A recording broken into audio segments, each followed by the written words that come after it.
कोल्हापुरातील प्रादेशिक परिवहन कार्यालयात प्रादेशिक परिवहन अधिकारी म्हणून दीपक पाटील हे 20 ऑगस्ट 2021 रोजी रुजू झाले होते। पदोन्नतीनं त्यांची जळगाव इथल्या प्रादेशिक परिवहन अधिकारीपदी बदली झाली। पाटील यांच्या बदलीनंतर रिक्त झालेल्या कोल्हापूर प्रादेशिक परिवहन अधिकारी या पदावर गडचिरोलीचे उपप्रादेशिक परिवहन अधिकारी विजय चव्हाण यांना पदोन्नती मिळाली आहे। आज त्यांनी आपला पदभार स्वीकारला। यावेळी प्रादेशिक कार्यालयातील अधिकारी, कर्मचारी, विविध संस्था, संघटना, पक्ष पदाधिकाऱ्यांनी त्यांचं स्वागत केलं। यावेळी सहाय्यक प्रादेशिक परिवहन अधिकारी विजय इंगवले, सहाय्यक प्रादेशिक परिवहन अधिकारी सचिन सावदेकर, मोटर वाहन निरीक्षक विजयसिंह भोसले, शंभूराजे पवार, विशाल बागडे, किरण खोत, युनुस सय्यद आदी उपस्थित होते।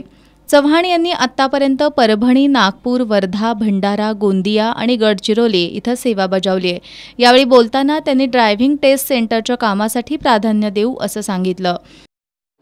काही घटना आहेत, इथे काही डेव्हलपमेंटला मला आहेत इश्यू दिसलेले आहेत। टेस्ट ट्रॅकबद्दल मला पाहणी करायची आणि आजच चार्ज घेतलेला आहे। त्यानंतर ड्रायव्हिंग टेस्ट सेंटर जे आहे त्याचं सुद्धा इथे अजून जागा मिळाली नाही असं कळलेलं आहे। त्यासाठी सुद्धा मी पाहणी करणार आहे आणि त्यानंतर माझे इम्प्लिमेंट करू आपण।